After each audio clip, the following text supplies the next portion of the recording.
How do you mean no more commission? Well, no one in Scotland can commission an idea. You know, if I went to BBC Scotland and I said, oh, I've got this great idea for a sitcom, I've got this brilliant idea for a drama, you know, no, there isn't one person in Scotland that can okay it unless it goes through London. Good morning and welcome to another edition of Full Scottish. What's happening today? Hello and welcome to the Full Scottish here on Broadcasting Scotland. Scotland is going to be an independent country.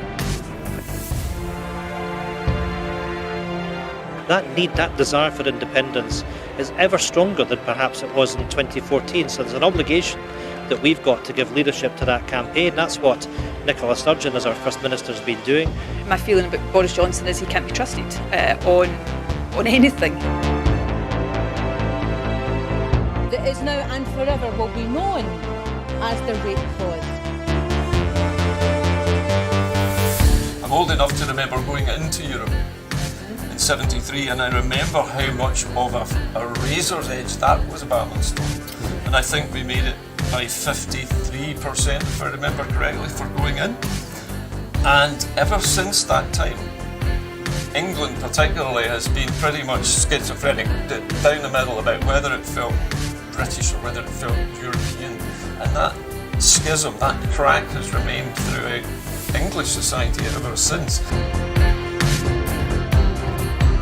Scotland means business. Scotland's voice won't be stilled, it won't be silenced, it has to be heard. About the work that's been done by Broadcasting Scotland in giving community activists, yes activists, Scottish activists a platform other than the traditional media outlets.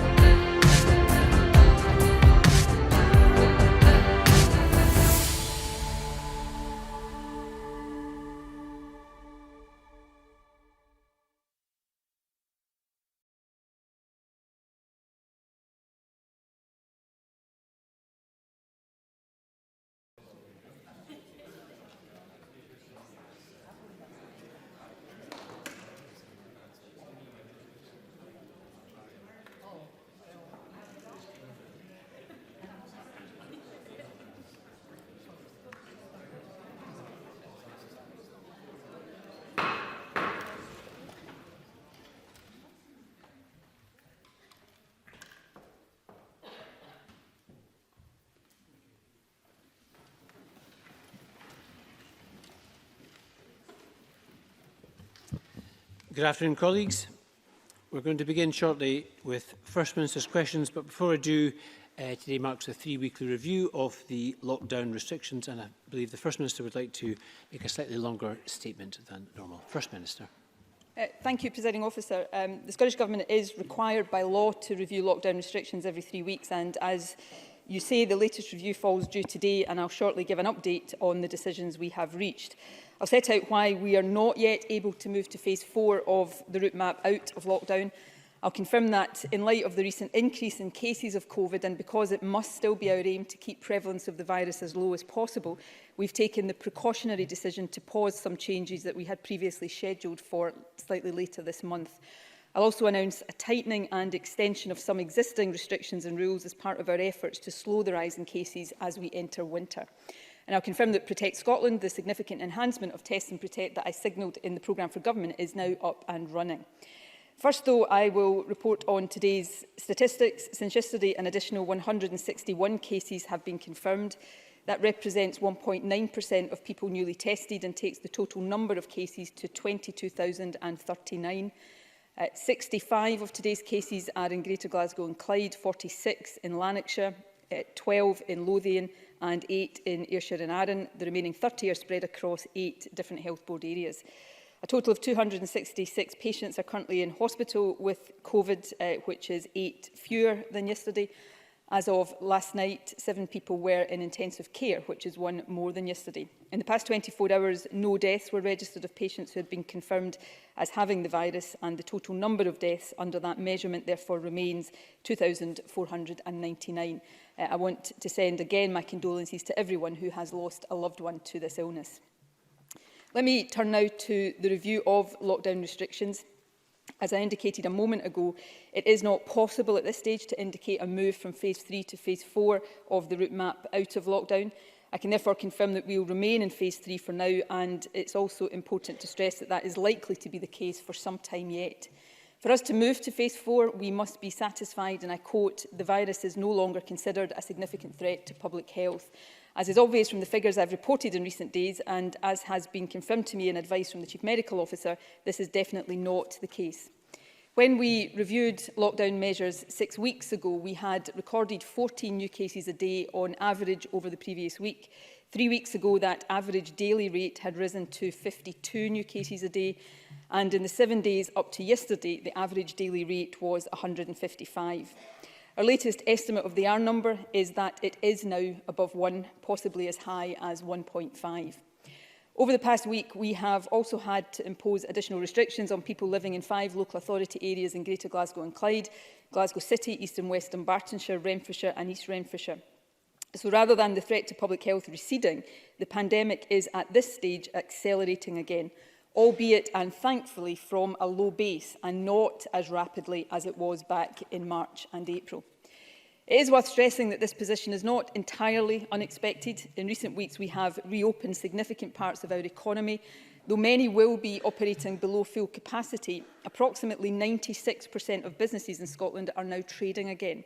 Children have gone back to school, and we've eased many social, leisure and travel restrictions. People are meeting up more, going out more and travelling more, and all of that is positive. But as we released ourselves from lockdown, we also released the virus. We gave it more opportunities to spread, and so it was always likely that we would see a rise in cases. Indeed, the reason we focused so firmly over the summer on suppressing the virus was to ensure that any increase was from a low base and to give our test and protect teams the best possible chance of keeping outbreaks under control. And it is important, even in a period of rising cases, that we don't lose sight of that objective to keep infection levels as low as possible. That approach has been important. Since late July, for example, Spain's weekly level of new cases per 100,000 of population has increased from 34 to 126. France's has risen from 11 to 60. Scotland's rate has increased from 2 to just under 20. So we have come out of the summer with a relatively low prevalence of the virus. And of course, without test and protect, as well as the efforts of so many across the country, the virus would already have spread considerably further and faster. So I'm very grateful to everyone for the collective effort so far. It has made a difference. But cases are now rising again, and we can see by looking around Britain, Europe and the rest of the world just how difficult it is to keep the virus under control when globally the pandemic is still accelerating. Even New Zealand, which at one stage reached zero COVID, has now reimposed some restrictions. In Scotland, having ensured the reopening of schools, we are now welcoming students back to our colleges and universities. That is a necessary and positive development, but because it involves people moving around the country and mixing, it undoubtedly brings further risks. One point that is frequently commented on just now is that the recent rise in cases has not been mirrored by an equally large rise in hospital admissions or deaths. That may partly reflect the fact that many of the new cases we are seeing are among younger people. But although that can provide some comfort, it should not and must not lead to complacency. Although COVID kills relatively few younger people, we know it can still be harmful to their health. It is not a virus anyone should be relaxed about getting. In addition, if COVID spreads too widely in the younger, healthier parts of the population, it will inevitably reach older and more vulnerable people. That could then lead to an increase in hospital admissions and fatalities, as we are seeing now to some extent in countries such as France. And it is also worth noting that although numbers here are still low, we have seen a rise in hospital admissions in Scotland over the past couple of weeks. However, Presiding Officer, let me make this point very clear. I understand how hard this is for everybody, but perhaps for young people in particular, and it is not their fault. Younger adults are more likely to work in public-facing jobs, more likely to have to use public transport and more likely to live in shared accommodation. That is simply a fact of life for so many young people in our society, but it also makes it more likely that they will be exposed to the virus, and so all the more important that we stress the ways in which they can protect themselves and protect others. Presiding Officer, taking account of all of the most up-to-date information we have, I can confirm that it is the Scottish Government's judgment that we cannot at this stage risk the new opportunities for transmission of COVID that reopening further services and facilities would entail. In my statement on 20th August, I set out several changes that were provisionally scheduled for 14th September. Of course, I stressed then that, and I'm quoting, given the volatility we face in transmission of the virus, there is a very real possibility that some or all of these plans could change. Unfortunately, due to the rise in cases we have seen since then, we have concluded that these changes must be paused for a further 3 weeks. The new indicative date for their resumption is Monday the 5th of October. However, I must stress again that this remains an indicative date. A final decision can only be taken much nearer the time. That means, unfortunately, that spectators will not be able to return to sports stadia and other venues over the next 3 weeks. There are 2 pilot events due to take place this weekend, which will proceed. However, after that, we will judge possible pilot events on a case-by-case basis and in light of the latest COVID data. The other services and venues affected by this pause are theatres, live music venues, indoor soft play facilities and indoor contact sports activities for people aged 12 and over. In addition, outdoor events that have not yet been given the green light, such as those where a lot of people stand close together, cannot yet restart. I will give an update on funerals and weddings later on in my statement. Now, I'm well aware that for people who work in the sectors affected by today's pause, this is a very hard message to hear. I know how long you have waited to start up again or to resume more of your activities, and I know, because I have seen this in so many sectors, how much work you have put into plans for safe reopening. And I know the impact of continued closure. So I want to stress that this decision to delay the indicative date by 3 weeks has not been taken lightly. But right now, given the rise in cases, it is the only responsible decision we can reach. For the same reason, the reopening of call centres and offices where staff are still working from home will be reviewed again on the 1st of October, but will definitely not take place before then. For now, working from home will remain the default position. Again, I am aware of the impact of long-term home working on many businesses and employees, and also on shops, cafes and bars, which normally attract trade from office workers.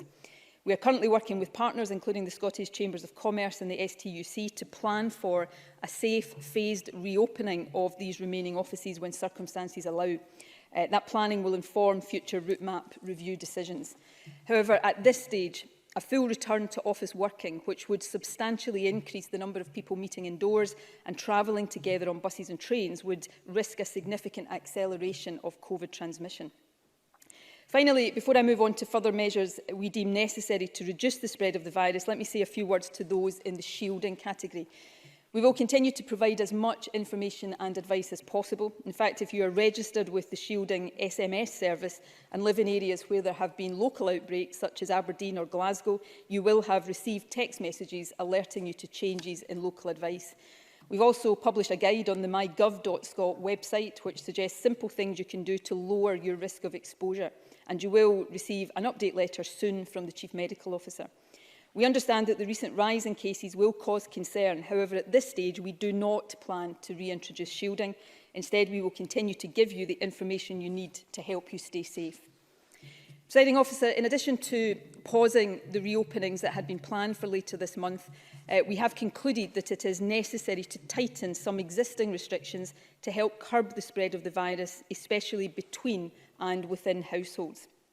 As of now, up to 8 people from 3 households can meet indoors. Larger outdoor gatherings are also permitted.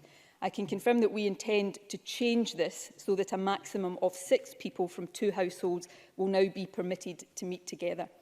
To help reduce transmission, but also to simplify the rules as much as possible, this new limit will apply both indoors, in houses, pubs and restaurants, and also outdoors, including in private gardens. There will be some limited exceptions, for example, for organised sports and places of worship.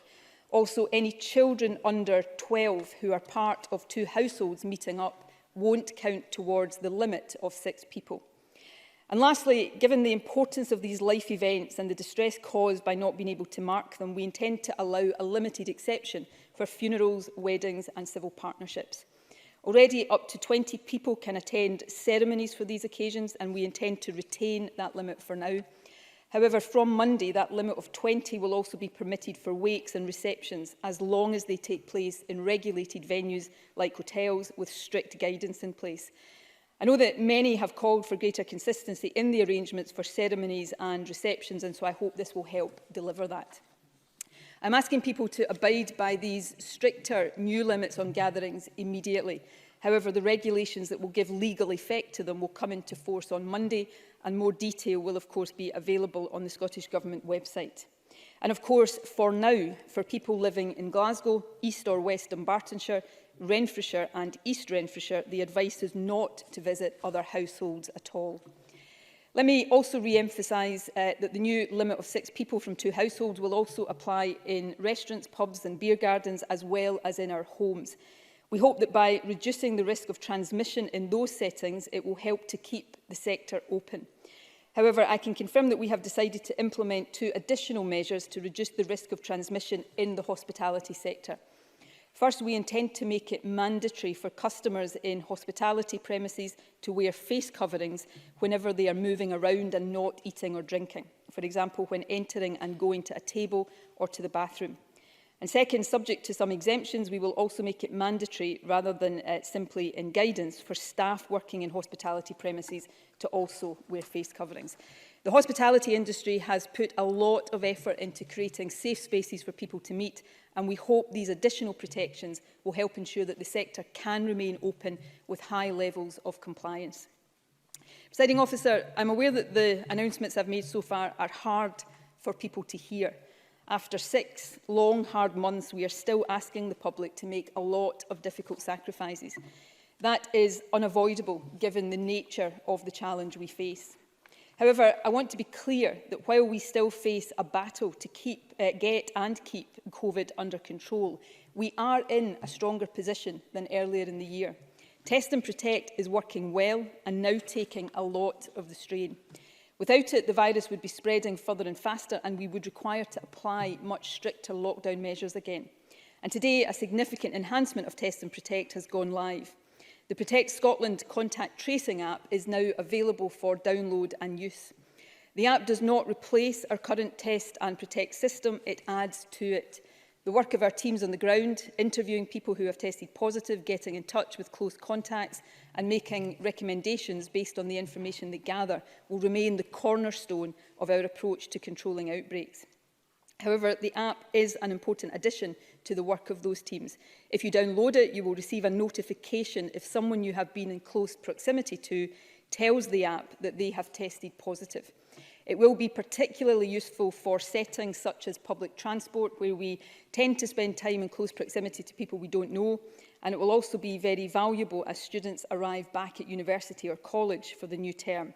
The app is available now from the Apple and Google Play app stores, and more information is available on the new protect.scot website.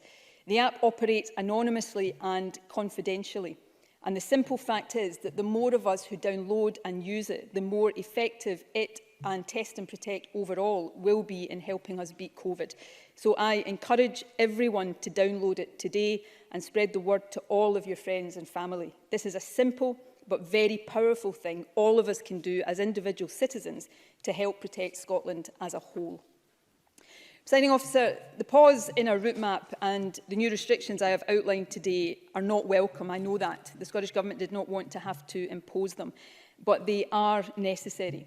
And they reflect the fact that Scotland, like the rest of the UK, Europe and the world, is currently in a very precarious position. However, notwithstanding that, as I said a moment ago, we are in a much better position than in late March. Prevalence of the virus is lower thanks to the individual sacrifices that so many of you have made for the greater good. We are seeing a rise in new cases, but it is not as rapid as it was earlier in the year. And Test and Protect is working well. It is allowing us, even with a rise in cases, to live much more normally than we were able to do under lockdown. So we still have grounds for cautious hope and optimism, but we have no grounds whatsoever for complacency. It is vital to do everything we can to stop cases rising further before winter. That is the reason for the decisions I've outlined today. These steps are necessary to help curb a virus that we know spreads rapidly whenever it gets the chance. Of course, the success of these measures depends on all of us. This is still by necessity a collective effort. After all, while government actions like testing and contact tracing have a significant role to play, the virus unfortunately doesn't respond to government instruction. It thrives or dies according to how people behave. It spreads when we give it opportunities to do so, and it goes into retreat when we deny it those opportunities. And although none of us can guarantee that we won't get or spread the virus, and it is not our fault when we do, it is after all highly infectious, we can all do our bit to reduce the chances of that happening.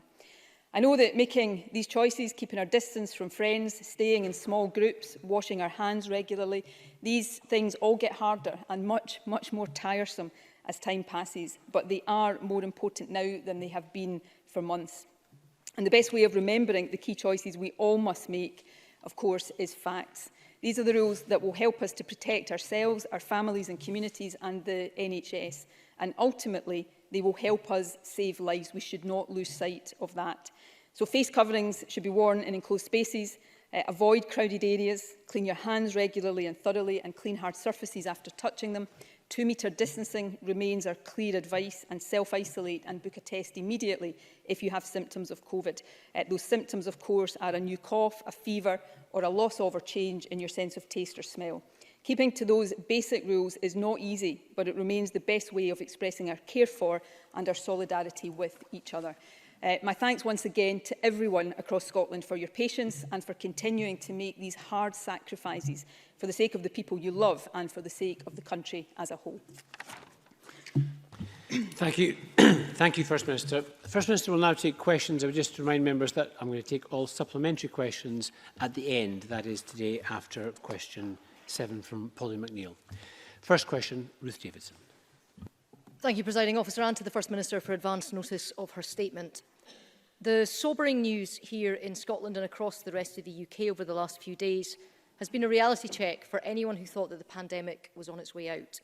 It is clear that while we can still hope for further progress to be made over the rest of this year, there will be no swift return to normality.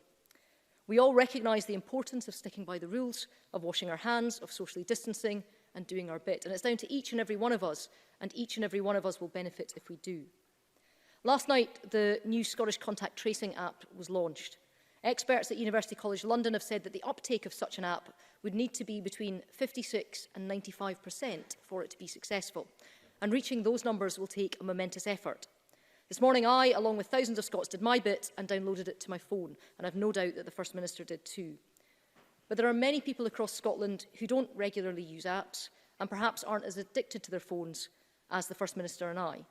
So can I ask what is being done to ensure that everybody, including the hardest to reach, are being helped in adopting this new technology? First Minister. Can I thank Ruth Davidson for her question? Can I also thank her for personally downloading the app and also taking the opportunity today to encourage others to do so. I would appeal to members across the chamber to follow that example. This is not political in any way. All of us have a duty to ask our fellow citizens to do the right thing. Uptake, of course, is important, which is why it is so vital that we do encourage people to download it. There are other views about whether you need to reach a specific percentage. I take the view that the higher the better, but the more people that sign up, the better. Everybody who signs up is making a contribution. When I left my office to come to the chamber, the download number had just passed 150,000, which after a few hours I think is really good progress. I hope to see it rise further over the course of the next few days. There will be from tomorrow a major advertising campaign to back it. The point about those who don't routinely use smartphones is an important one, and it is for that reason, amongst other reasons, that we decided not to base our entire Test and Protect system on a proximity tracing app. We've built it from the bottom up using tried and tested approaches in our public health teams, and the app is an enhancement to that. So if you don't have a phone or if you don't use the app, you will not be missed from our test and protect system. Everybody who tests positive, notwithstanding the app, will still be contacted by a contact tracer and their contacts details of those who've been in contact with taken. The app adds to that system, and I think it's really important to recognise that. The real value of the app is that it will help us notify close contacts of positive cases that are not known to the person who has tested positive. Somebody that they've sat close to on a bus or a train, or somebody that they might have sat close to in a pub or a restaurant. So that is the importance of the enhancement. Test and Protect is working well. I say that with not a shred of complacency. The most up-to-date figures on its performance were published by Public Health Scotland yesterday.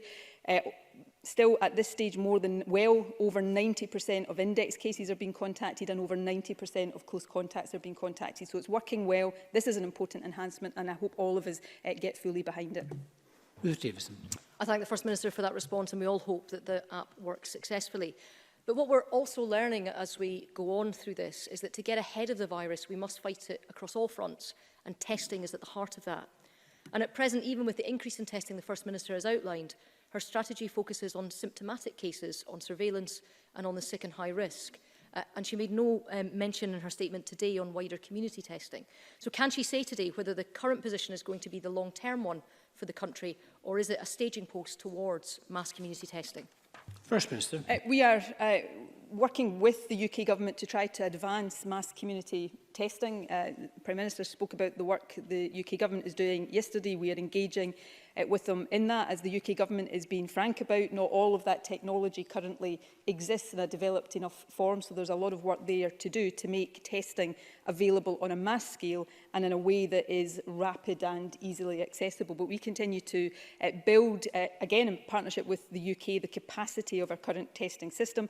Our approach to testing is set out in our current testing strategy. We keep that under constant review. There are some categories of people where we test regardless of symptoms. So care home workers are tested every week whether or not they have symptoms. There are categories of patients admitted to hospital and also categories of staff working in our hospitals who are tested routinely as well. And of course, people working in our education system can access testing if they believe they may have been exposed to the virus.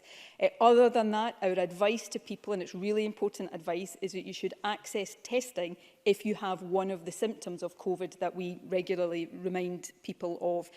We have seen over recent weeks that testing in Scotland has increased rapidly and substantially. The most recent figures that can be accessed comparing across the UK would show that we are testing proportionately more people than per head of population. But this is something that we work with the UK Government on and will continue to do so as we develop capacity, but also develop the approaches we take to testing in line with our learning about the virus. Ruth Davidson. Thank you. I accept that the technology on community testing is complex and may not quite be there yet, but we have seen experts such as Professor José Vázquez-Boland, the Chairman of Infectious Diseases at Edinburgh University, and Professor Hugh Pennington explain that we need more than the current measures if we're going to eradicate COVID-19. And identifying the asymptomatic through mass testing is a really important tool to do so. So the First Minister says that she's working with the UK Government towards mass testing. I think that's really positive, but I was wondering if she was able to give a bit more information on how she hopes this will achieve and if she has any timescales for the public to be informed about that. First Minister. We'll keep the public informed on an ongoing basis. We have published in recent weeks our testing strategy. That's available on the Scottish Government website. That is kept under review. I am a firm believer in, if you like, a twin-track approach here. I think we have to focus on the future and we have to commit to trying to develop approaches even if they are not yet fully developed to be implemented now. And I think that is the right approach to developing not just mass testing but mass rapid testing. But we've also got to focus on the fundamentals right now of making sure that our current approach to testing can be properly implemented. That's why the development and launch today of Protect Scotland is so important. And why we haven't initially decided not to have a Scotland-specific app, decided to do it when we saw the success of the one on which ours is based in the Republic of Ireland and more recently in Northern Ireland. So we will focus on the here and now, making sure that people who need testing get access to that testing quickly. The testing system largely is within a UK-wide network, so we require to work with the UK government to make sure that we can access that appropriately for Scotland, and we're doing that. But we will also look to develop new approaches in the future as soon as the technology and our ability to implement that is where we need it to be. Ruth Davidson. Everyone is in agreement on the importance of testing within the suite of tools that are at our disposal. So could I ask the First Minister about a very specific aspect of the testing regime? We found out yesterday that only 5% of those people who are coming into our airports have been contacted by the National Contact Tracing Centre. The most recent Public Health Scotland statistical report said that 631 people were contacted out of the 13,607 that were required to quarantine.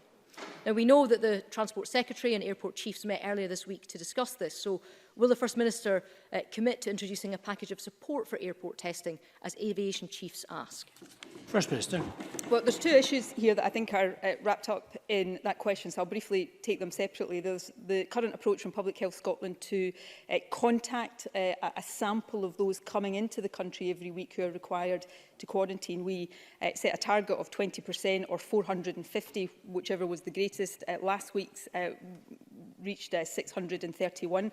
The Health Secretary has recently announced additional funding for new contact tracers with the aim of contacting up to 2,000 passengers a week from October. So that's under the current system. The second part of the question is there an alternative to quarantine in whole or in part through testing of people coming into the country?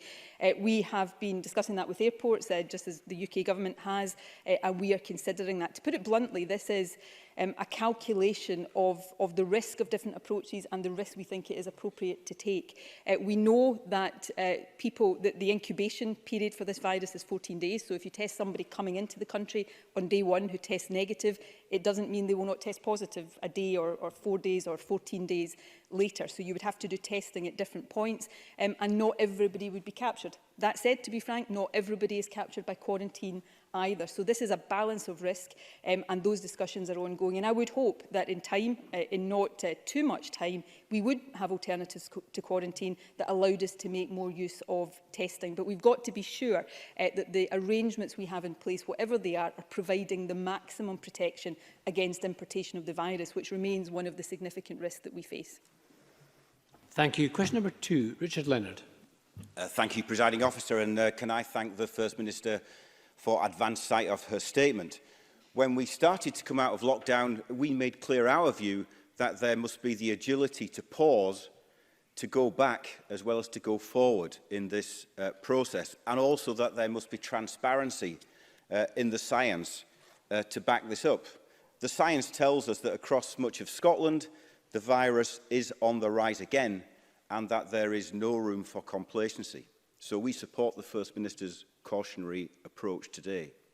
But there is something that must concern us all. In Scotland's testing strategy, published just last month, the government said that its target is to have a daily testing capacity of 65,000. Yesterday, only 14,341 tests were carried out. We know that when schools returned a few weeks ago, the testing system in Scotland faced extra pressure and it buckled. So the First Minister can launch a new app today, but at the COVID-19 committee yesterday, Professor Linda Bald warned, and I quote her, "If we can't get rapid testing, we really are in trouble." First Minister, Professor Bald is right, isn't she? First Minister. I didn't see the particular comments that Richard Leonard referred to, but as I said yesterday when asked about other comments of Professor Bald, I listened to her very carefully. I think she is one of the many experts we're lucky to have in Scotland who talks a lot of sense, and her advice is always important. In terms, I going to try not to be too lengthy or too technical here. The issues Richard Leonard raises are important and very legitimate, and we are working our way through these to make sure that as we go forward we continue to build both the capacity and the resilience of the testing system.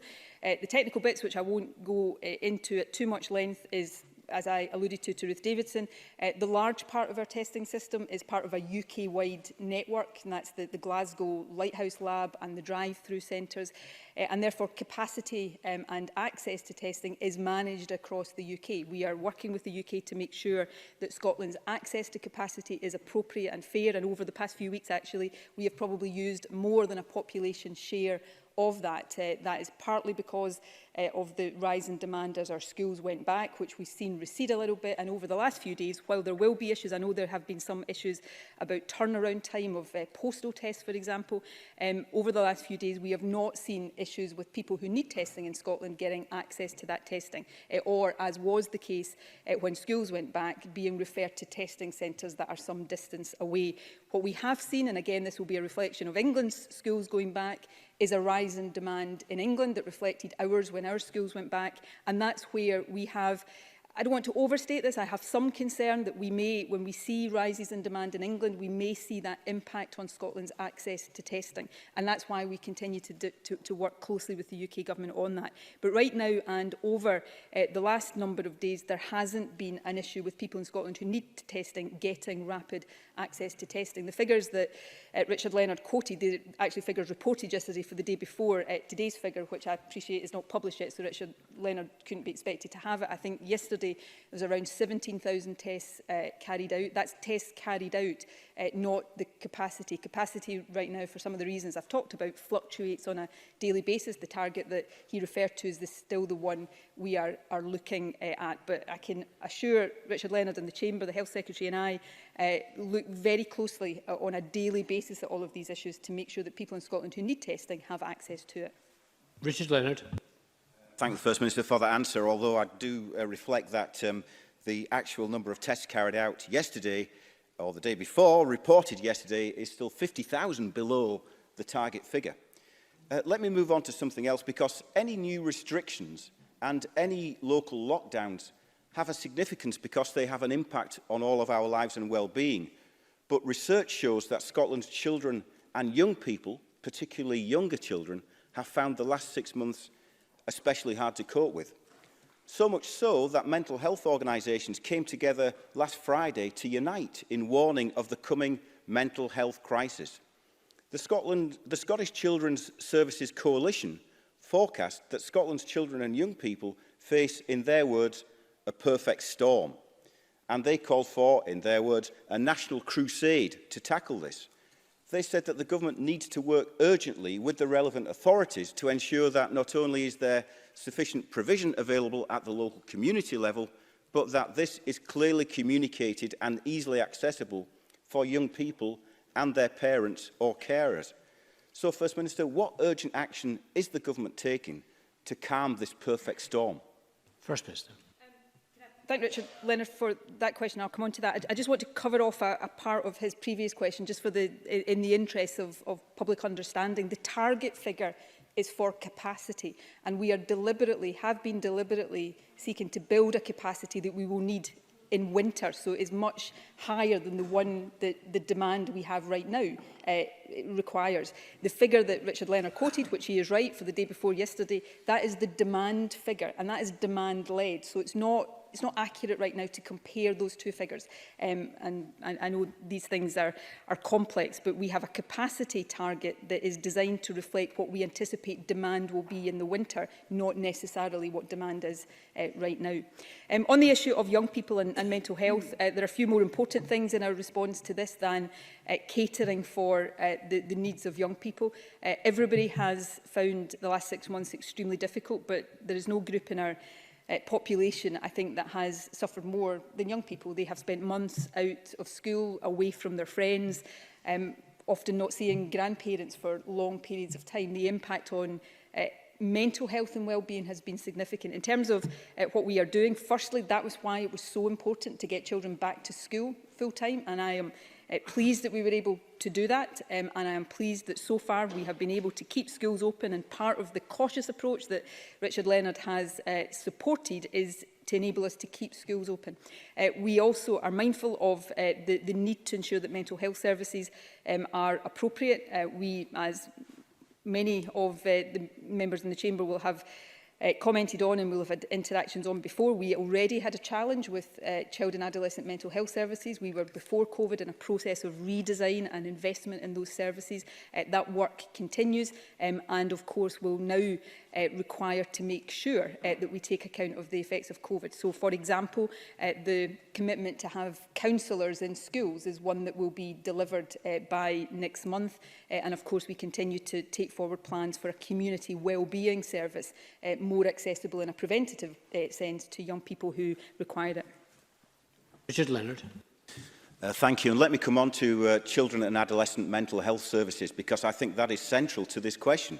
The Scottish Children's Services Coalition also warned last week that the COVID-19 restrictions have negatively impacted on young people struggling already with anxiety and depression. They go so far as to warn of a lost generation. But services are still not equipped to deal with the demand that there is. It's now 2 years on from that damning Audit Scotland report into rejected CAMHS referrals, which made 29 critical recommendations to overhaul the system. But the fact is only 7 of those recommendations have been actioned to date. 2 years ago, when that report first came out, I asked the First Minister if she would reform the system of referrals, but it remains largely unreformed, unchanged. And now figures from over the lockdown show a 55% drop in CAMHS referrals. They show that over 1,100 young people have been waiting more than a year for treatment.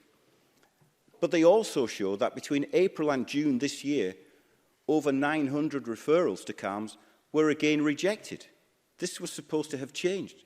Will the First Minister accept that her government has failed to implement the recommendations of the 2018 CAMHS Audit Scotland report into rejected referrals? Will she accept that they are letting down a whole generation of young people? And on this World Suicide Prevention Day, will she finally, once and for all, put an end to rejected referrals? First Minister. I do accept there is much more to do here. I will write to Richard Leonard with an update on the progress on and implementation of the recommendations in the report he refers to, because they are important. Obviously, some of the work that has been or was underway to do that has been disrupted because of COVID, and I'll come on to that in a second, but it remains vital that we take that forward. In terms of the drop in referrals, which is correct, although referrals, I don't have the figures in front of me right now, but I know referrals have started to increase again, but the drop in referrals was largely because of the inability to have face-to-face services during the COVID pandemic. What many health boards have done, and I know Greater Glasgow and Clyde have done particular work around this, is to use, unfortunately, the necessity of reduced referrals to catch up on some of their longer waiting patients. So that work has been done during the pandemic period. The work to reform, we have continued over the past couple of years to invest heavily in CAMHS services. There are more people working in CAMHS services, but fundamentally what we require to do is reform so that there is more emphasis on prevention and early intervention and less on specialist services, so that specialist services are there for those who need it. That work is underway. It will pick up again as hopefully we come out of the COVID situation. I refer to the counsellors in schools and the wellbeing service. All of that is the vital work we need to do to ensure that the investment we're putting in actually delivers for the young people who need it. Finally, Richard Leonard referred to a quote which I understand the fears that lie behind this of a lost generation.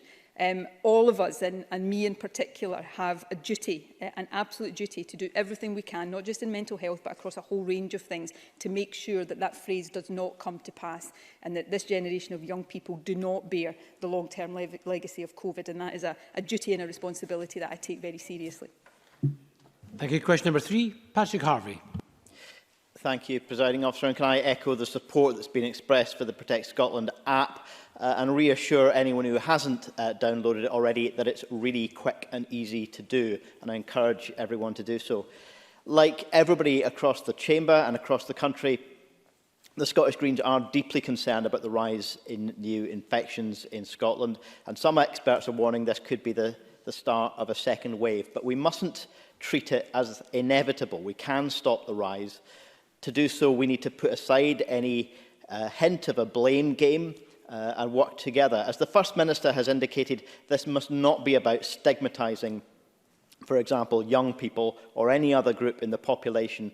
It's about providing clear rules and ensuring systems and support are in place so that they can be followed. We saw that the testing system did break down when children returned to school last month, and next week universities will commence their terms. We need to make sure that the same doesn't happen again so that students and staff are kept safe. Can the First Minister confirm how many walk-in testing centres are open and operational in our university towns? And can she reassure students and staff that demand will be met? Firstly, can I thank Patrick Harvie for his support of Protect Scotland. I am told that since we've been speaking at First Minister's Questions that another 50,000 people have downloaded it, so it's now over 200,000, which is very positive. Can also endorse his comment that we mustn't treat a continued resurgence of COVID as inevitable. That doesn't mean we should underestimate how difficult it is to keep it under control and drive it further, particularly as we go into the winter. But we must focus on doing that. We mustn't see it as inevitable, that we just have to deal with a second wave. I will, this afternoon, get information to Patrick Harvie. I don't have it in front of me, of the sequence of the walk-in centres that we have committed to have in place over this month, what the order is and the dates that they will open. The one in St Andrews is already open, as I've already indicated. These are part of the overall number of walk-in centres that we are using to try to make access to testing more accessible, but we have, for the reasons Patrick Harvie has spoken about, prioritised areas where there is a university population.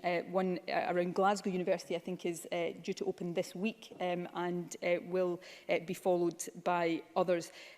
We also published last week, as members will be aware, updated guidance for further and higher education, which looks at blended learning, arrangements on campus, use of face coverings and also shared accommodation. And I know the universities and colleges themselves take very seriously their responsibility to keep their student populations safe. Patrick Harvie. I'm grateful for that answer, and I look forward to any further information the First Minister can provide, because last month we did see some families told to travel halfway across the country to get a test, and it's simply not going to be acceptable if the same thing happens with student populations. But elsewhere in our education system, the teaching union EIS warned yesterday that children with additional support needs currently receiving inadequate support in our schools, particularly those with more complex needs. And this is because staffing levels are simply insufficient for teachers to be able to follow the guidance while providing the close contact and support that these pupils need. One teacher said that in addition to their usual job, teachers are also having to do the enhanced cleaning that's required throughout the day because there are no cleaning staff available. ASN pupils are some of the most vulnerable in our schools, and very often they suffered the most during lockdown. It simply isn't good enough if they're not getting the support and resources that they need to thrive. So what will the First Minister do today to provide the enhanced staffing that's needed so that teachers can do the best for all pupils with additional support needs in this challenging time? First Minister. We have already taken significant action, and I don't underestimate how challenging this is for teachers across our education system. Additional funding, I think from memory, £50 million has been made available to local authorities to help with things like enhanced cleaning. We have also made funding available to increase substantially the number of teachers working in our schools to help with exactly the challenges that Patrick Harvie talks about. We will continue to work very closely through the Education Recovery Group with the EIS and others to make sure that further challenges are properly supported.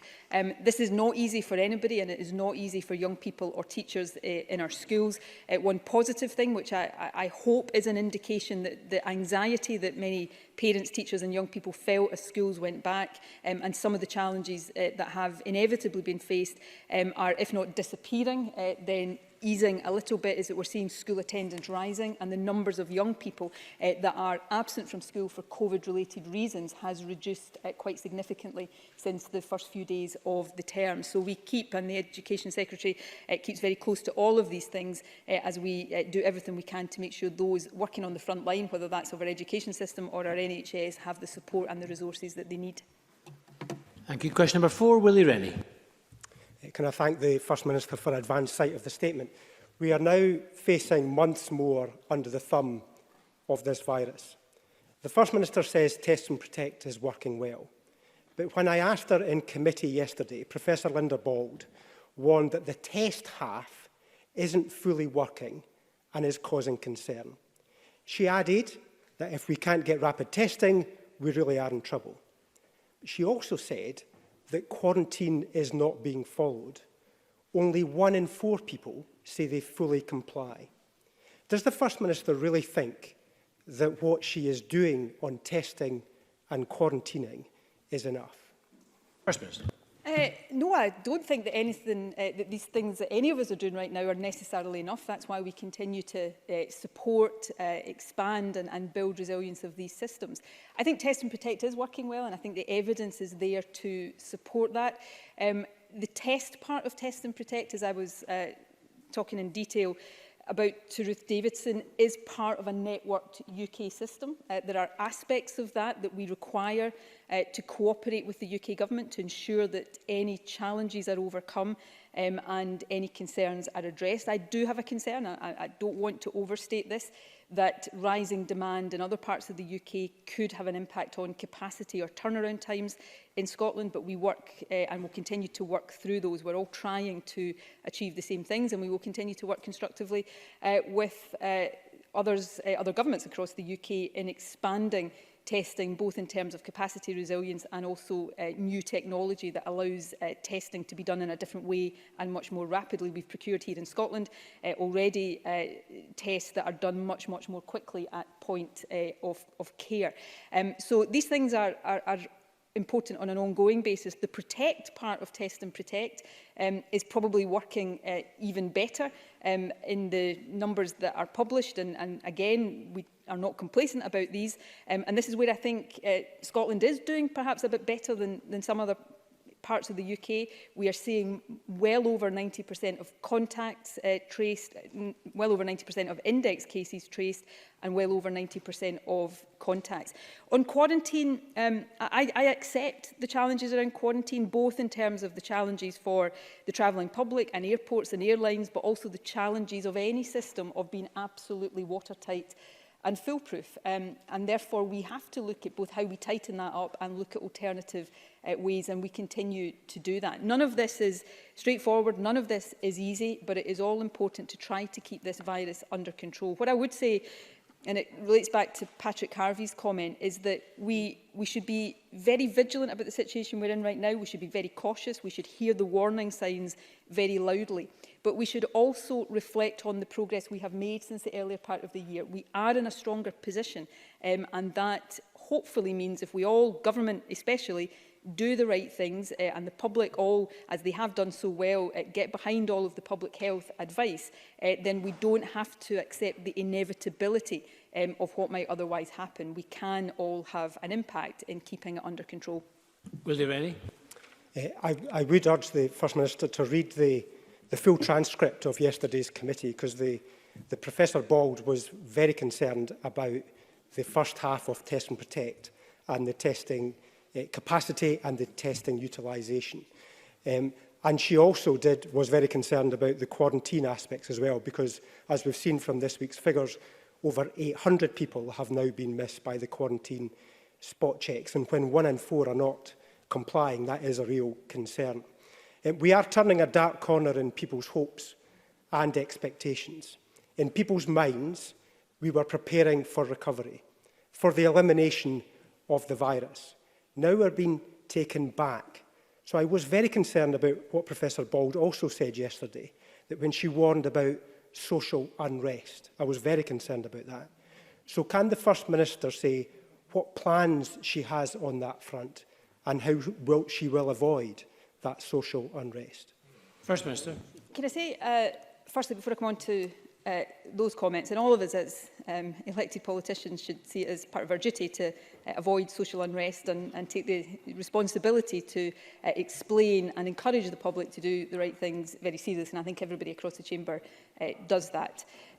On the issues of testing and quarantine, I am not blind to the challenges there at all. I take these things very seriously. With the test part of Test and Protect, we do, because of the way the system is structured, require to work with the UK government. That sometimes makes those challenges more difficult, but it is nevertheless the right thing to do to make sure we have that system operating across the whole of the UK. And on quarantine, one point actually that I don't think is fully understood about quarantine, although I accept its limitations and I accept the desirability of having alternative approaches, is that every single person who comes into the country who is required to quarantine, 100% of them are contacted by email. The phone call follow-up is the sample bit of that, so there is contact with everyone. But yes, we have to work hard to make the systems that we have in place to mitigate this all the more effective. Can I say, elimination is still and must still be our objective. Elimination is not a fixed point in time. We have always said we will go backwards and forwards as we come out of lockdown. It's not the same as eradication, which will only happen with a virus.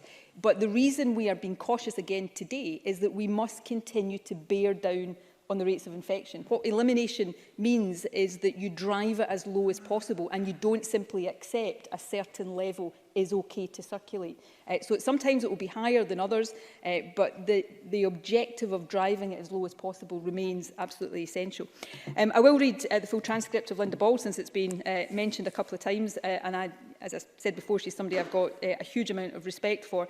I think the point here is that as we go further through this pandemic, it gets harder for the public to follow all of this advice. It gets harder for all of us. I think every single one of us can identify with this.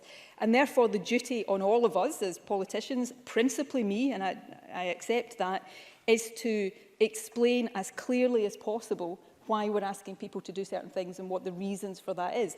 And also to, where necessary, have enforcement in place where people who are flagrantly breaching the law have consequences of that. If you're having a house party of several hundred people, for example. So that is important to make sure people understand we're not putting these restrictions on anybody for no reason. It is for good reason. And as we get further into this, the messages become more complex inevitably and people get more fatigued, which is why it's more important than ever that we continue to patiently and fully explain the reasons why all of this remains vital.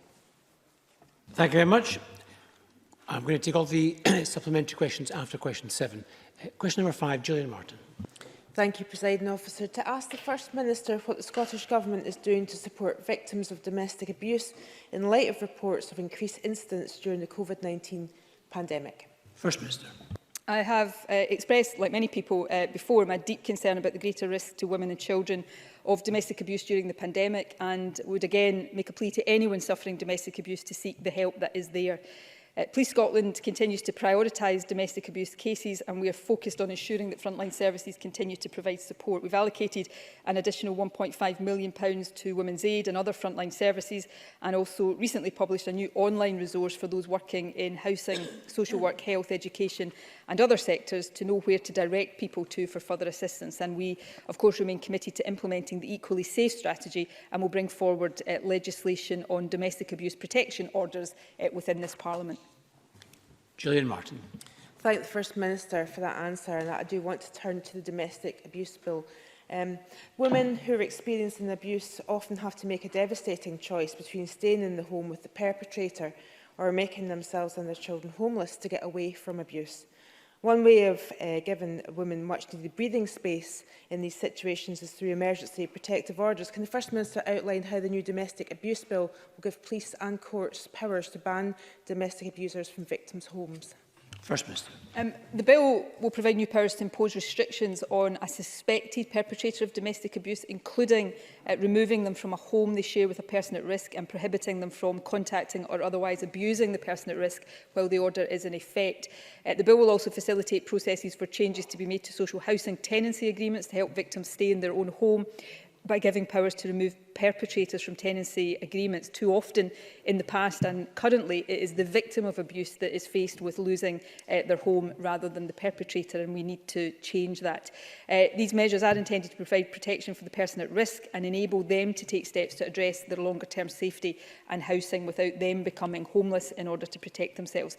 So I hope these measures, which of course still have to have the full scrutiny of Parliament, will help considerably to protect those who are most at risk of domestic abuse. Thank you. Question number 6, Graham Simpson. To ask the First Minister how the Scottish Government is helping airports to survive during the COVID-19 pandemic. First Minister. The global downturn in aviation caused by COVID has had a significant impact on airports and airlines around the world, including here. We've provided support to the sector within the powers available to us. Airports and ground handling companies have been granted 100% non-domestic rates relief this year. And of course, we've also called on the UK Government to extend the job retention scheme to help the aviation industry through the winter season. Our immediate focus is on helping airports recover their route networks to maximise the potential for a return to connectivity and employment. And we will also do everything we can to help airports secure new routes. And of course, there's a good record in Scotland on that. In 2019, Scotland was better connected than ever before. It will take time for demand to return. Indeed, it will take time for us to recommend that people travel as they did before. But we will continue in the meantime to do what we can to help the sector recover. Graham Simpson. Thanks for that answer. Over the past week, I've spoken to airport bosses at Glasgow, Edinburgh and Aberdeen. They've painted a dire picture where thousands of jobs could be at risk and Scotland certainly won't be connected to the world. They're crying out for help, and as the First Minister knows, they want an airport testing regime that could reduce the need to quarantine. I've also spoken to the wider travel sector. Barhead Travel told me Scotland risks losing an industry that contributes £1.7 billion to our economy and employs over 25,000 people. Now, Ruth Davidson mentioned figures earlier that showed that less than 5% of those people arriving in Scotland last week who were required to quarantine have been contacted by the National Contact Tracing Centre. Surely, if we tested everyone on arrival, then we'd have 100% contact and we could potentially reduce the need for quarantine. Isn't 100% contact better than less than 5%, First Minister? First Minister. As I said to Willie, Rennie, there is 100% contact with people coming into the country subject to quarantine. They are all contacted by email, and then there is a sample contact by telephone of others. And of course, there is the ability for Public Health Scotland to involve the police if there is concerns about flagrant breach.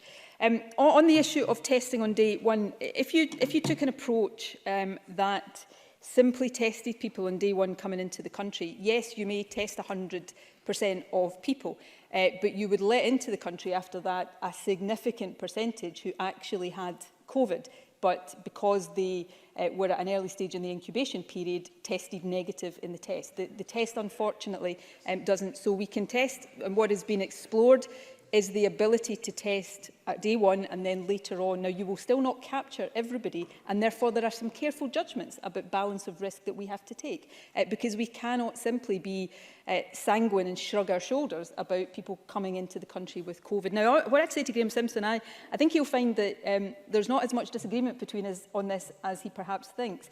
But if this was as simple as he is making it out to be, then presumably his colleagues in the UK government would already have done this. But they haven't done it for the same reasons that the Scottish Government hasn't yet done this. These are complex issues, both in terms of public health and in terms of logistics and efficacy and practicality. So we are all working through these issues as carefully and as quickly as we can. I think we all want to get to a position where there's a better alternative to quarantine.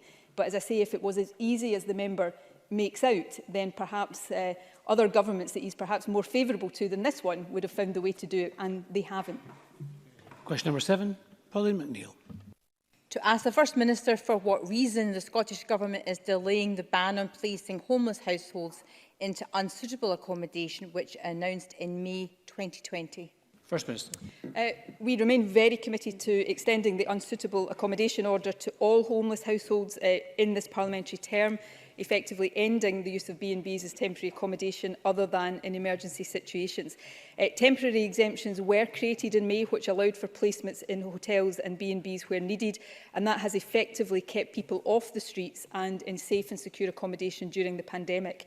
We're extending these exemptions until the end of January, given the ongoing challenges we still face, and we recognise the challenges local authorities are facing as a result of the pandemic, where supplies of suitable temporary accommodation have been limited due to restrictions to the turnover of void properties as a result of lockdown.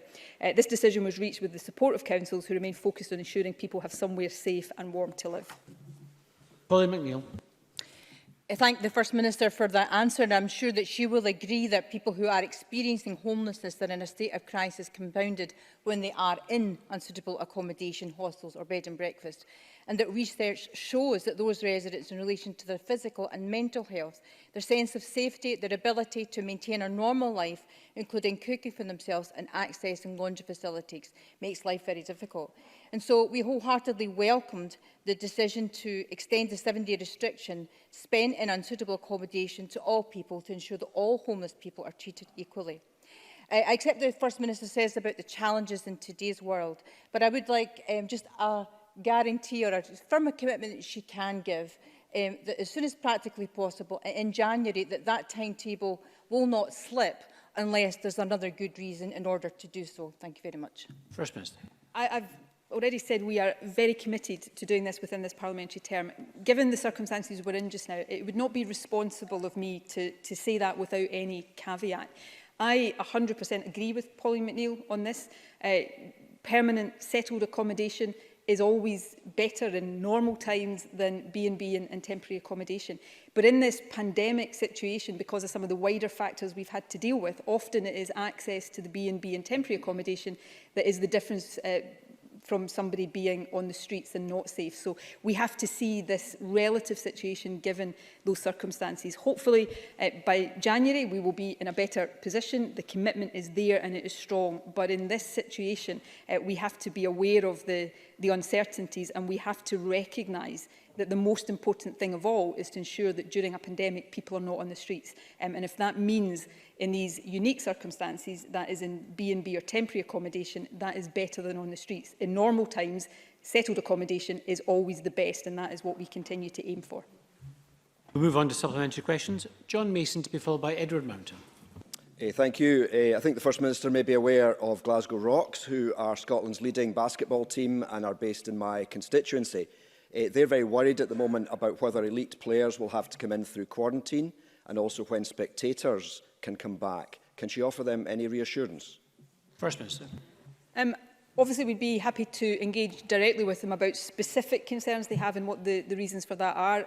I think, and I'm fairly sure actually, Sport Scotland have already been in contact with Glasgow Rocks and provided them with details of our resumption of performance sport guidance.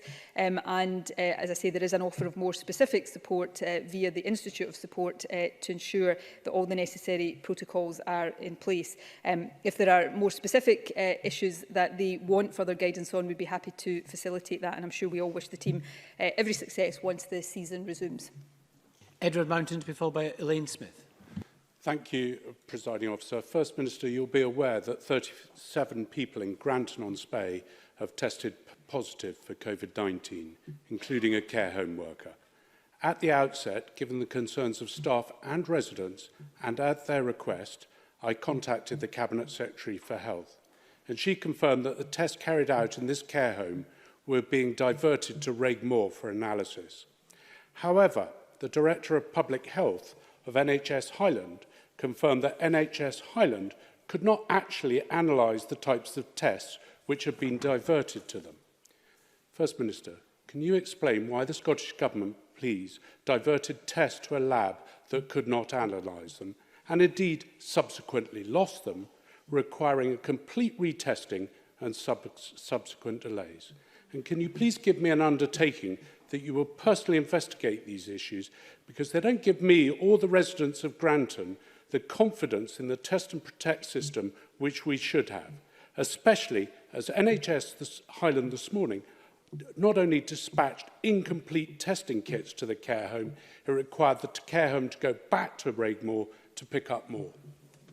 First Minister. I will absolutely have the Health Secretary look into the specific issues that are raised. I'm not aware of the particular problems around testing. What I do know is that the local teams in Granton and Spey have been working very hard and I think very effectively to make sure that this cluster of cases is kept under control. The cluster now is 37 cases, that's certainly the last information I had, most of them linked to the local abattoir and just 2 cases in the wider community. Now, I don't dismiss the kind of challenges that the member raises and we will look into them, but actually those figures are a real tribute to Test and Protect, stopping a workplace cluster seeping into the wider community, and my thanks go to everybody who has helped achieve that so far. Elaine Smith, to be followed by David Torrance. Thank you, Presiding Officer. Last month, the Minister for Public Health said that independent dentists were being encouraged to follow the spirit of the route map, but constituents tell me it's still the case that those who can afford private dental care have access to a wide range of treatments unavailable to NHS patients.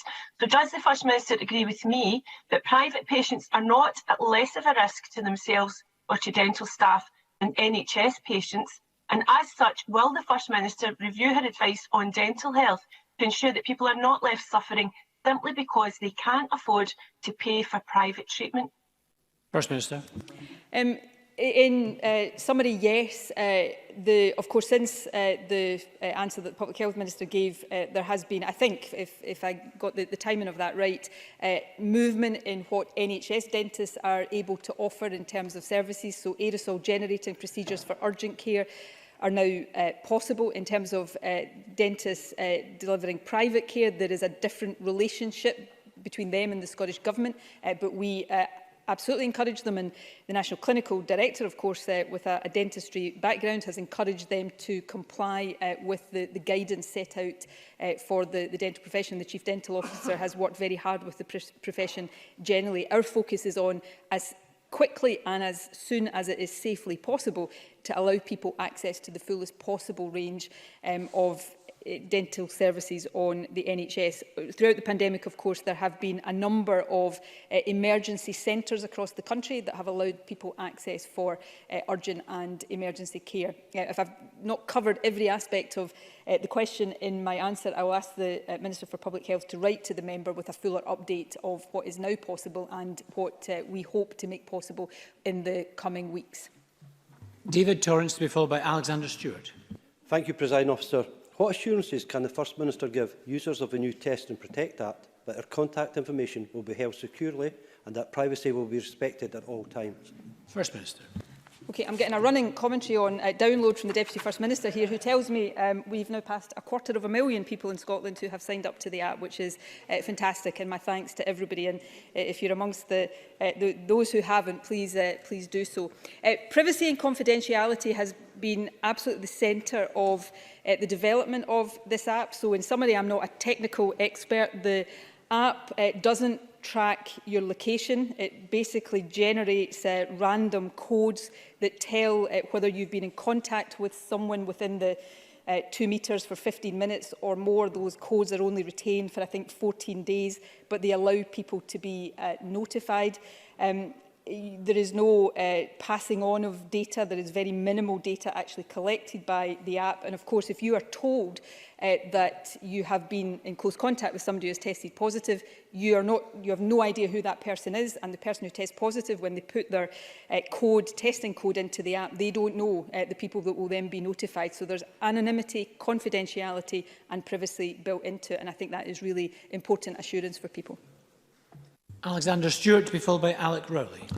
Thank you, Presiding Officer. This week, the Scottish Government announced that it was unable to agree financial support to outdoor education centres, and as a result, closures may now well be inevitable. For many young people, these breaks were often the only opportunity to enjoy life-enhancing experiences. This could also result in loss of employment in rural areas where jobs are at a premium. Therefore, will the First Minister and her government reconsider this stance and commit to investing in these facilities, which will help ensure the health and mental well-being of young people going forward during this COVID-19 crisis? First Minister. I absolutely agree with the value of outdoor education centres and the importance of the work that they do. It is regrettable that because of public health advice, the services that they are able to offer, overnight services, are still limited. It's important to say, though, that many organisations with outdoor education centres are in the third sector, so they have been able to supply for support through the Third Sector Resilience Fund. Education centres can also access financial support through the UK Government's job retention scheme, and hopefully that will be continued. We will continue to work with the sector. We funded the Scottish Advisory Panel for Outdoor Education to develop guidance for schools and councils on day visits to outdoor centres. Guidance was published mid-August, I think, because we're trying to work with the sector to maximise what they can do and what they can offer, which of course is a way of ensuring maximum income. But we absolutely understand the importance of this and will continue to work with the sector to provide whatever support is possible. Alec Rowley to be followed by Kenneth Gibson. Presiding Officer, I certainly don't underestimate the gravity of the COVID situation or the difficult decisions and judgments that are having to be made. And I would want to acknowledge the good communication that we have had in Scotland over this period. But I want to focus on the retail sector. When we began to have the lockdown in retail, the social distancing, a lot of retailers were counting the numbers of people going into shops, but that is starting to slip in some areas, and it's worrying a lot of people. On social media yesterday, I saw one gentleman who I recognise, and I know he has underlying health issues, saying he was in his local co-op, there was no social distancing, and people were not wearing masks. I've experienced that myself. So my question is, will the government talk to the retail sector and talk about how we have to remain vigilant and protect people? And finally, I've talked to a lot of shop workers who are on the front line when it comes to this, and they're saying that their employers are not enforcing social distancing, and therefore they feel at risk.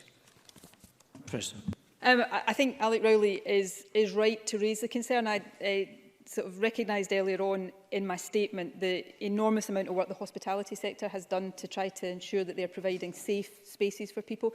I think it's also appropriate for me to recognise the enormous amount of work that I know the retail sector has done, and I'm very grateful for that.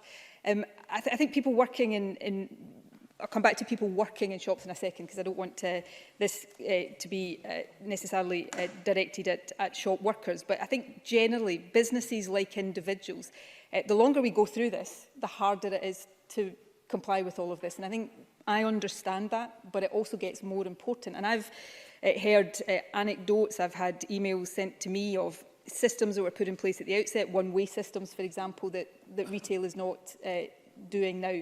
Now, retail shops are of different shapes and sizes. They have to put in place the systems that work for them. But there is guidance in place for sectors across our economy, and we expect these sectors to comply with that guidance. And we will, in direct response to the question Alec Rowley asked me, we will continue to engage with retail to make sure that that guidance is properly being applied in shops across the country. In terms of shop workers, they are on the front line. You know, the job they do is very different to people in the front line of our public services, but they are on the front line and they are more exposed to this virus than many of the rest of us, and therefore we have a particular duty to help keep them safe. And those that they work for have a duty to keep them safe, and the public have a duty to help keep them safe, which is why I would appeal to the public: make sure you're wearing your face covering, make sure you're taking responsibility for physical distancing as well, and don't be given any grief to shop workers who are asking you to do these things, because they are doing their job and they're doing it responsibly. I keep coming back to this point. I don't want this to sound, you know, saccharine and cliched, but if we're going to get through this, and we will get through this, it takes the effort of all of us. This is the time in my life, the only time I can remember, where actually it is true to say that none of us can cope alone here It's the collective efforts of all of us that will determine how successfully and how quickly we get through this. So every single one of us has a part to play, and I appeal to everybody. This is all an enormous pain in the neck, but it is really important to keep everybody, including shop workers, safe. So let's at this moment all resolve to just tighten up our compliance with all of this, and if we do that, then we will get through it more quickly. Kenneth Gibson, to be followed by Peter Chapman. Thank you, Presiding Officer. First Minister, whilst the priority remains minimising infection and saving lives, when it comes to post-travel quarantine, can it be done differently? If there's a viral spike in one part of an overseas country, is it necessary to impose a blanket quarantine on all travellers from it? Quarantining folk from Mallorca because of an outbreak in Madrid makes no more sense than locking down Shetland because of infections in Stranraer. A broad brush approach increases uncertainty, damages our travel industry, ruins holidays and deters visitors from family and loved ones living overseas. Will the Scottish Government therefore consider a more nuanced and flexible approach to quarantine? First Minister. Yes, we consider that. We look on a weekly basis at the data that comes from principally the Joint Biosecurity Centre, which gives data to the 4 UK nations. And we also look increasingly at the data that comes through Test and Protect, which is, as well as trying to keep us all safe, is also a really rich and getting richer source of information about exactly where the risks are coming from. So we will always try to be as effective as possible in as proportionate a way as possible, but it is really important that we take steps that can effectively minimise the risk of importation of the virus. If you take Greece, for example, a couple of weeks ago when we took the decision to put quarantine requirements on people coming back from Greece. We did that largely because Test and Protect was telling us that literally dozens of people who had tested positive in Scotland reported recent travel in Greece. So we were able to act there. I think we acted rightly. And if the data allows it, we will be able to target these measures more effectively. This is really difficult for everybody, and it's particularly difficult for the aviation sector. I absolutely understand that. But right now, and I'm sorry if this sounds really basic, this is a global pandemic. It is globally an accelerating pandemic.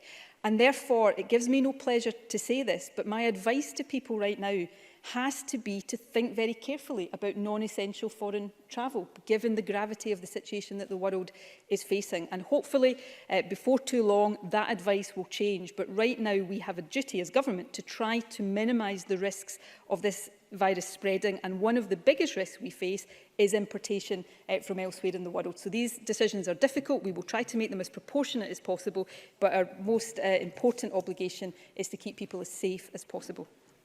Peter Chapman, to be followed by David Stewart. Presiding Officer, an article in the Times newspaper on Tuesday reported that a Scottish Government delegation in Brussels suggested to EU officials that UK negotiators should make concessions to the EU on fishing rights in the Brexit talks.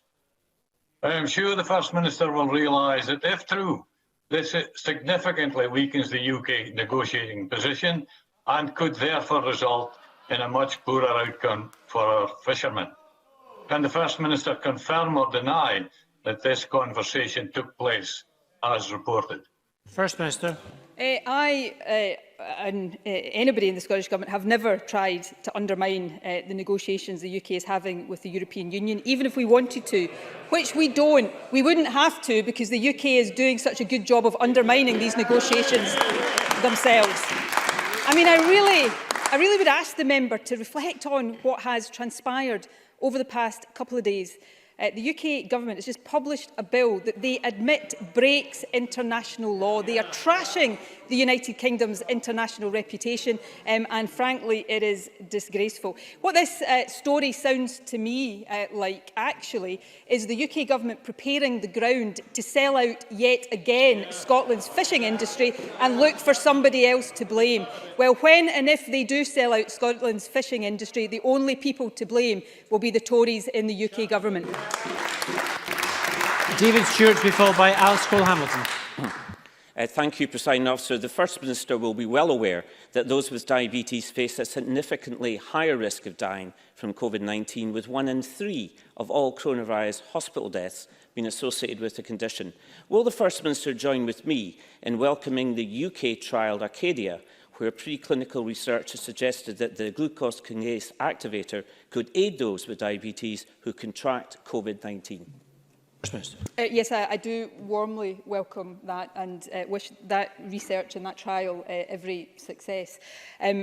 The member is right to raise specific concerns around people with diabetes and the specific risk factor that appears to be presented there, and the good work that has been done to try to tackle that. Can I just take the opportunity, though, to praise scientists and experts and clinicians right across the country who are trying to develop the scientific solutions to COVID. I am hugely optimistic that in time science will provide us with a way out of this through better treatments and ultimately, hopefully, a vaccine. And you know, those working on this, we've got some of the best people in Scotland is more than playing its part. We've got some of the best brains in the world here in Scotland and the UK working on this, and they deserve our full support. And while they are doing their bit to work on this, all of the rest of us have to do our bit right now to keep the virus under control. Alice Cole-Hamilton to be followed by Christine Graham. Thank you very much, Presiding Officer. The City of Edinburgh Council is about to use government spaces for people money to impose sweeping changes on the communities of East Craigs and Craigmount in my constituency, affecting 3,500 homes. The Council have avoided any meaningful consultation through the use of temporary traffic regulation orders, despite stating openly that they are likely to become permanent. So keen were they to be heard that 1,000 residents recently attended a public meeting with the transport convener that I organised. These are not car enthusiasts, they are normal people, and had the city asked them, they would have made it clear that these plans will actually lengthen essential car journeys and put huge additional pressure on arterial routes. So can I ask the First Minister, given that a court in Berlin struck down similar proposals stating they were a misuse of the emergency, is she content that the council administration is acting lawfully and in the spirit of the government funds for community social distancing? First Minister. Happy to look into the specific in more detail, and I absolutely believe that local people should be properly consulted and listened to about local schemes. But you know, Alec Cole-Hamilton is one of these people who regularly comes to this chamber and talks to me about the need for greater localism and decentralisation and the need to do more to tackle climate change. So perhaps he should also reflect on that. But of course, he's right to voice the interests of his constituents, and I'm sure and hope Edinburgh Council will listen and take them seriously. Christine Graham, followed by Maurice Corrie. Thank you, Presiding Officer. Following a raid in my constituency when 300 attended, the police had to use the criminal law to charge the organisers of such events. However, in England and Wales, under their coronavirus regulations, fines of up to £10,000 can be levied on those organising. Given that money is the motive and not a thought for public health, hitting the culprits where it hurts in the pocket seems an excellent idea, actually something I trailed at the COVID committee yesterday, and it was favourably received by Professor Bald and Michael Clancy. So will the Scottish Government consider introducing similar measures here? First Minister. Two sort of contextual points. Firstly, there are criminal proceedings underway in the specific case, so I won't comment directly on that. Secondly, as Christine Graham knows, as a former lawyer and with a long experience in the Justice Committee, we have different structures of fines and fixed penalty notices in Scotland, and we've tried to fit the coronavirus system into those existing systems, and they are different here than in England. But yes, we will continue to look at whether we can use greater fines and greater enforcement. But I think in cases where there is a flagrant and egregious breach of the law, then it is right that the full force of the criminal law is brought to bear on people who do that. Because right now, they're not just breaking the law, they are putting lives at risk. And let's not lose sight of this. It is still the case that all of us, in small ways and in large ways, need to act in a way that saves lives. This virus kills people, and every time we allow it to spread, potentially somebody's life is at risk. So let's all make sure that we abide by the regulations. The vast, vast majority are, and Christine Graham is right, where people, not inadvertently or because they make a mistake, everybody will do that from time to time, but where people are just flouting the law with no regard to people's safety or human life, then I think the full force of the law should be brought to bear on them. And Maurice Corrie. Presiding Officer, on Thursday last week we celebrated the Merchant Navy Day with the Red Ensign being flown on many buildings throughout the United Kingdom, and then celebrated Sea Sunday at the weekend. 95% of the world's goods are transported by sea. The British Merchant Navy plays a huge part in this with its ships and crews, and former seafarers are a significant part of our veterans community here in Scotland. Would the First Minister join me in recognising and thanking our British Merchant Navy crews, ship owners and ship managers for the vital work they do in crewing and operating our ships worldwide, particularly with the extended crewing situation on the schedules being experienced during the current COVID pandemic in order to keep our supplies moving 24/7? First Minister. In short, yes, I fully join with the member in paying tribute to our Merchant Navy crews, ship owners, operators and all those who work so hard to provide and deliver these services. They are important for the reasons the member has set out, and like all of the rest of us, what they do has been made more difficult because of the circumstances we are living through. So my gratitude goes to them for playing their part in helping keep the country going through these most difficult of times. Thank you very much. Apologies to members who we didn't manage to reach. We're going to suspend and resume at 2:45. 2:45 this afternoon. This meeting is suspended.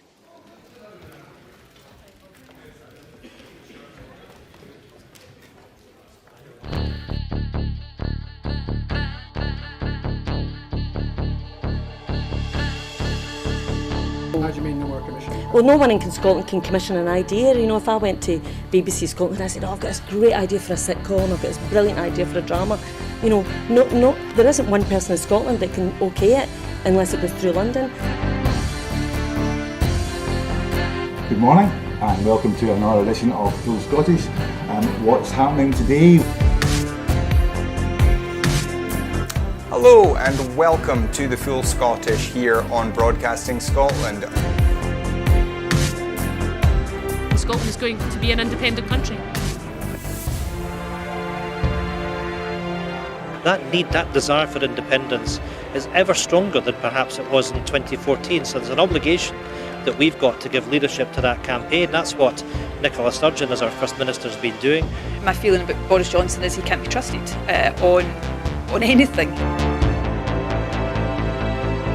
That is now and forever will be known as the rape clause.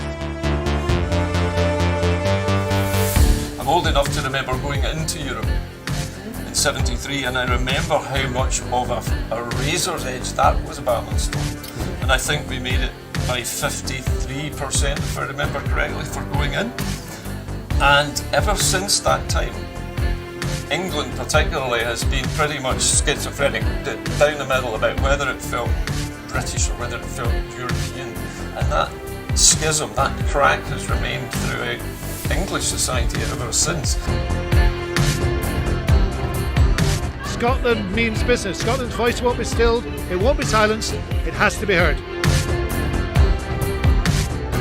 About the work that's been done by Broadcasting Scotland in giving community activists, yes activists, Scottish activists a platform other than the traditional media outlets.